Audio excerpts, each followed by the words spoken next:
Bon, depuis quelques jours, on peut tester gratuitement Test Drive Limited Solar Crown sur PC. Alors c'est que sur PC, je sais c'est un peu injuste pour les joueurs console, mais rassurez-vous, vous aurez aussi sur console la possibilité de tester le jeu avant sa sortie. Il faut encore un peu de patience, ce sera au mois d'août, mais ça va arriver vite.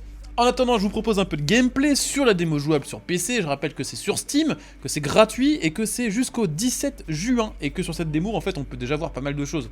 Déjà, on peut parcourir environ la moitié de la map et surtout, on peut tester une quinzaine de voitures. Alors, évidemment, sur le jeu final, il y aura beaucoup plus de caisses que ça.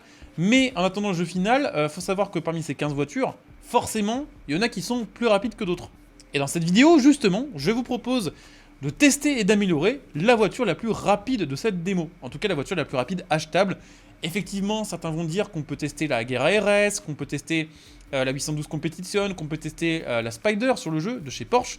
C'est vrai, sauf que ces voitures-là, on peut pas les acheter. Tout simplement parce que sur ce jeu, pour acheter une caisse, il faut l'argent, mais il faut aussi le niveau de réputation. Sur la démo, le niveau max, c'est niveau 16. Et pour avoir la Nissan GT-R, par exemple, ou la Agera RS, comme on peut le voir en bas de l'écran à gauche, là, faut être niveau 30 ou niveau 50. Donc c'est juste pas possible sur la démo. Mais sur la démo, il y a une voiture un peu plus rapide que les autres qu'on peut acheter. C'est celle-ci, l'Aston Martin DB11 de 2018. Alors moi, je l'ai déjà acheté, mais je voulais quand même vous montrer chez les concessionnaires sa configuration, pour vous montrer un petit peu à quoi vous attendre si vous aussi, vous l'achetez, soit sur la démo, soit sur le jeu final. Donc là, elle coûte 830 000 avant les options. Je pense que son prix restera à peu près définitif sur le jeu final. Il y a encore des petits ajustements qui peuvent être faits d'ici le 12 septembre. En attendant, sur la démo, c'est 830K, ce qui se fait assez bien, hein. Le jeu n'est pas si dur que ça à farmer. Bien sûr, 830 000, ça fait pas voilà, un gameplay de 5 minutes, mais je pense qu'en 1 heure, si vous farmez bien les courses, vous pouvez les avoir. Donc petite DB11 qu'on va tester aujourd'hui en vidéo. Si vous aimez ce genre de vidéo, et si globalement le jeu vous intéresse, je vous invite bien sûr à vous abonner. Pourquoi ? Parce que quand le jeu va sortir, évidemment, je vais faire plein de vidéos dessus. Je vais faire des vidéos de tutos, de guides pour s'améliorer, des vidéos tutos aussi pour bien farmer l'argent, des vidéos aussi pour vous montrer la liste des voitures les plus rapides du jeu. Enfin bref, je vais faire beaucoup de choses. Donc, si le jeu vous intéresse, pensez à vous abonner et n'hésitez pas bien sûr à laisser un petit like pour le référencement de cette vidéo, ça fait toujours plaisir. Donc voilà, petite config disponible sur cette Aston. Alors moi j'ai longuement hésité entre le vert et le orange. Au final je suis parti sur le orange, je vous montrerai ma config après. Mais il y a le vert aussi qui est très cool. Vous avez des customs intérieurs évidemment aussi, avec certaines qui sont un peu cheloues, hein, genre ça. Ça fait très bateau, je trouve, très hors bord. Mais vous avez des configs un peu plus raisonnables, des trucs très stylés avec du carbone brut, du bois. Il y a un peu de tout et honnêtement je trouve que cette caisse elle est vraiment très très belle. Donc là on va se faire une config que je vais pas acheter puisque j'ai déjà acheté la voiture, mais c'est simplement pour vous montrer un petit peu à quoi vous attendre. Donc voilà, 832 000 avec les options, c'est à peu près le prix que j'ai payé pour la mienne, que je vais aller récupérer puisqu'elle m'attend normalement, hein, si personne ne l'a volée, sur le parking de la concession. Donc on va aller la récupérer. Je vais vous montrer un petit peu de gameplay avec, avant les améliorations, puis après bien sûr on va aller lui mettre ce qu'elle mérite, voilà, côté amélioration, et puis on va voir un petit peu ce qu'elle donne niveau perf.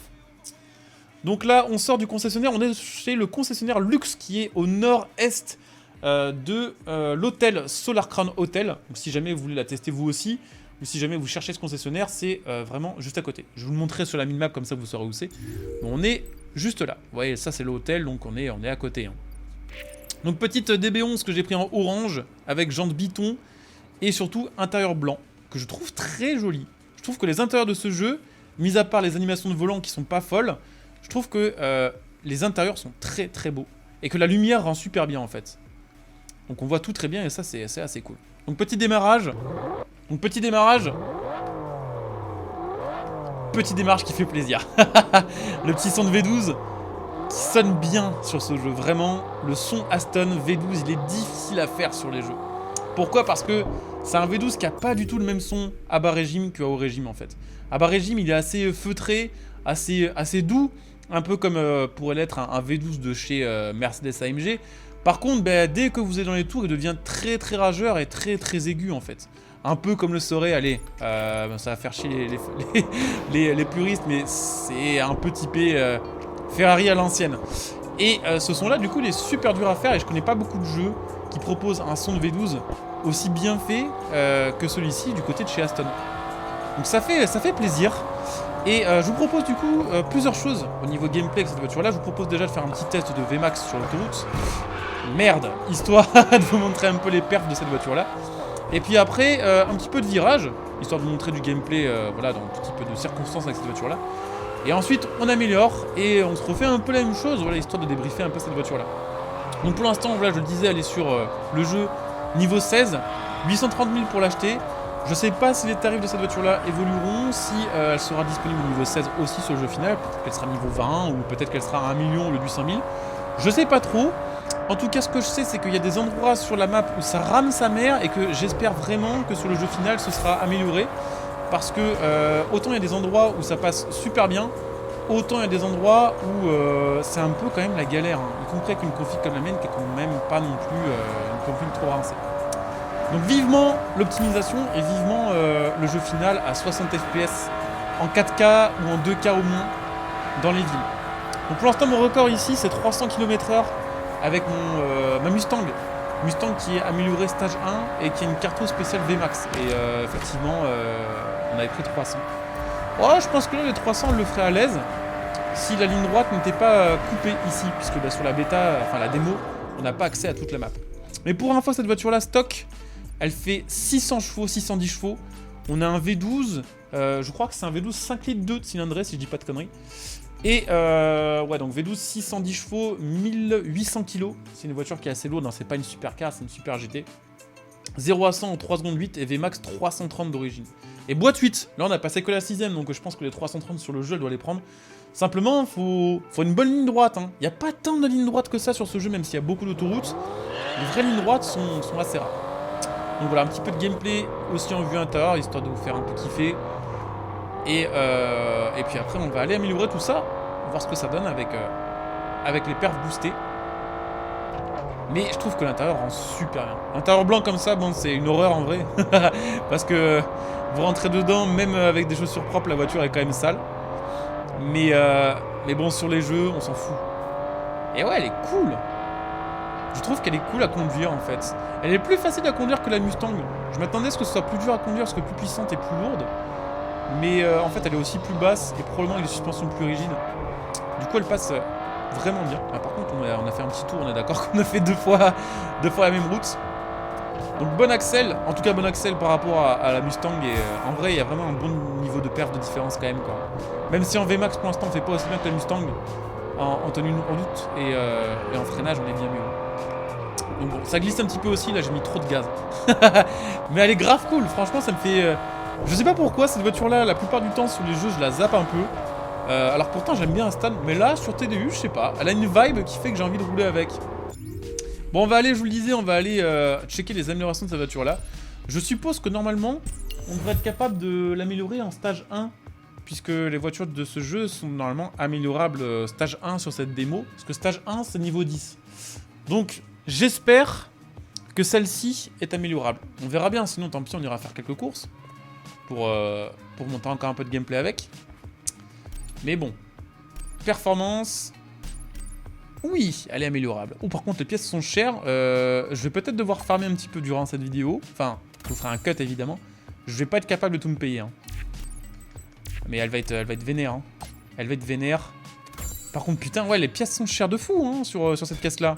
Donc ouais, elle est totalement améliorable et elle est améliorable avec autant de pièces que les autres voitures. En fait, ce que je me posais comme question, c'est est-ce qu'une voiture qui se débloque niveau 16 est compatible avec des pièces performance qui se débloquent niveau 10? Et oui, du coup, et ça améliore les perfs. Donc là, on a déjà 760 chevaux.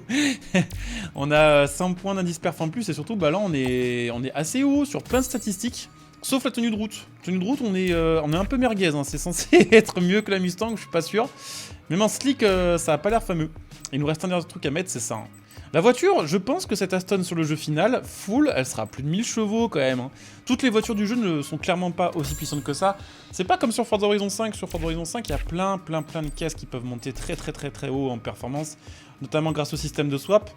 Cette voiture-là, sur ce jeu-là, c'est pas du tout le cas. Voilà, là, c'est un peu... je pense que ce sera pas une exception, mais ce sera très rare. Donc là, ouais, on a pas mal amélioré le truc. On va faire un truc d'ailleurs, c'est que je vais vous montrer dans les réglages de la voiture les différentes cartos puisque oui, sur ce jeu, vous avez un système de carto, notamment carto circuit pour plus de freinage, plus de VMAX. Mais ça dépend un peu de chaque voiture. Par exemple, les tout-terrain, vous allez avoir des cartos tout-terrain, les voitures sportives, vous allez avoir carto dynamique, carto confort. Et là, vu que c'est une caisse un peu vénère, en fait, les cartos sont toutes vénères. C'est-à-dire qu'il n'y a rien, il y a rien de vraiment très chill.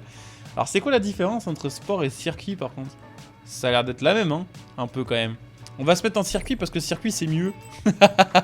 À 393 km/h. Incroyable. Alors attendez. On va bien l'appliquer. Tac. En course. On va sauvegarder ça. Bon, ça vous pouvez le faire depuis n'importe quel moment du jeu en fait. Enfin sauf quand vous êtes en course. Vous faites start. Voiture. Réglage de la voiture. Donc voilà, ça c'est dispo, c'est le système de carto. Je trouve que c'est cool ce qu'ils ont fait là. Donc ce que je vous propose, c'est de refaire un essai de vitesse max à cette voiture-là. Malheureusement, on ne va pas pouvoir l'utiliser en course. C'est con à dire, mais en fait, ma voiture est juste trop rapide. On est en 660 de points de performance. Et les courses sur ce jeu-là, en tout cas sur la démo, c'est 650 max. Donc en fait, ma voiture est juste trop élevée en PP pour participer à toutes les épreuves de démo. Mais rassurez-vous, sur le jeu final, on aura évidemment des épreuves permettant de rouler avec toutes les voitures. Voilà, c'est juste que là, la démo, ils prévoyaient peut-être pas forcément qu'il y a des cons comme moi qui iraient améliorer autant leur voiture. Mais là, c'est pareil, hein, pour choper plus que 350 sur la bêta, c'est très compliqué parce que pour l'instant, la map, elle n'est pas dispo en entier. Et on a eu 350. Et du coup, vu que la plus grande ligne droite, ça doit être ça, je pense. Putain, pour manger 400, ça va être un vrai défi hein, d'avoir 400 sur ce jeu-là. Parce que là, la stun, elle est quand même bien vénère. Bon, elle n'est pas améliorée full, bien sûr, elle est stage 1.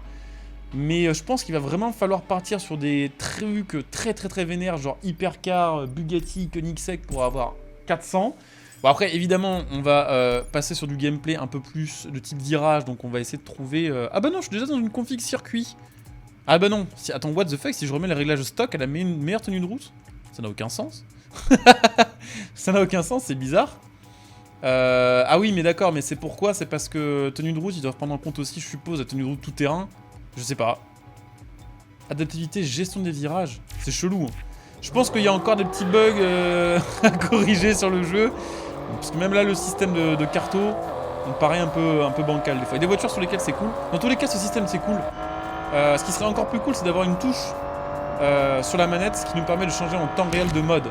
Genre comme on peut le faire avec une vraie voiture, vous appuyez sur le tableau de bord et vous pouvez switch direct de sport à éco à circuit. Là, ce serait vraiment top. Mais en tout cas, voilà, c'était histoire de vous proposer un peu de gameplay avec une caisse plus rapide que les starters du jeu de base. C'est là qu'elle tabasse quand même, hein. On est très vite à 200 km/h. Et elle est très maniable en fait. Même si les stats disent que je suis à 2.2, clairement à haute vitesse, la voiture elle a beaucoup plus d'appui, elle est beaucoup plus cool à conduire que la Mustang. La Mustang, vu que je suis à plus de 200, franchement c'est compliqué. Donc ouais non, j'ai regardé, en fait là c'est même pas une question d'indice performance, c'est qu'en fait ces voitures-là, les voitures sur le jeu ont une catégorie. En plus de l'indice performance, par exemple C c'est cross country, D c'est daily driver. Donc par exemple les premières voitures qu'on chope sur le jeu ce sont des daily drivers, donc des voitures on va dire sportives mais raisonnables. Et la grosse Aston là qu'on a ici, elle est en classe G, donc qui est en gros la catégorie GT si je dis pas de bêtises. Et donc là, j'ai pas de course disponible pour les GT tout court. Donc bon, on se sera fait un petit plaisir, on aura acheté notre DB11, qui est la voiture la plus chère de la démo achetable. Aussi la plus performante, on aura tapé une pointe à 350 km/h et profiter du coup de l'effet de vitesse quand même assez cool de ce jeu-là. Et bon, profiter d'un son de V12 plutôt cool, profiter d'un joli design. Et profiter voilà, d'une caisse quand même assez agréable à conduire. Et du coup, des différences de physique et des différences de conduite qu'il peut y avoir entre une caisse comme ça et une Mustang. Parce que au final, les deux font le même poids, les deux font à peu près la même puissance de base. Les deux sont propus, mais en fait, rien à voir en termes de feeling. Donc voilà, j'espère que le petit gameplay vous aura plu. Si c'est le cas, bien sûr, je compte sur vous pour le montrer en soutenant la chaîne gratuitement. Vous pouvez pour ça, par exemple, venir me follow sur Twitch pour les prochains lives. En ce moment, je fais beaucoup de lives sur Twitch. Sur TDU, on va refaire TDU1 et TDU2 en live avant la sortie de Solar Crown. Donc, si ça vous tente de découvrir ces jeux-là, si vous les avez jamais fait ou juste de les revoir, bah, n'hésitez pas voilà, à venir follow via mon Twitch. Vous pouvez même aussi utiliser votre Prime sur ma chaîne Twitch ou donner un petit coup de pouce à la chaîne gratuitement. Et pensez aussi bien sûr à mon lien Instant Gaming que vous trouverez sur cette vidéo qui vous permet, je le rappelle quand même, d'acheter vos jeux. Mince, je me suis trompé, j'ai glissé. Mon lien Instant Gaming qui vous permet, oh putain la catastrophe, d'acheter vos jeux à prix réduit en donnant un petit coup de pouce à la chaîne. En sachant que parmi les jeux à prix réduit, il y a par exemple Solar Crown qui a moins 40% via mon lien. Donc voilà, tout est sous la vidéo en description et top commentaire. Je compte sur vous pour soutenir. Merci beaucoup à vous d'avoir suivi cette vidéo. On se retrouve très bientôt pour une nouvelle vidéo. Ciao!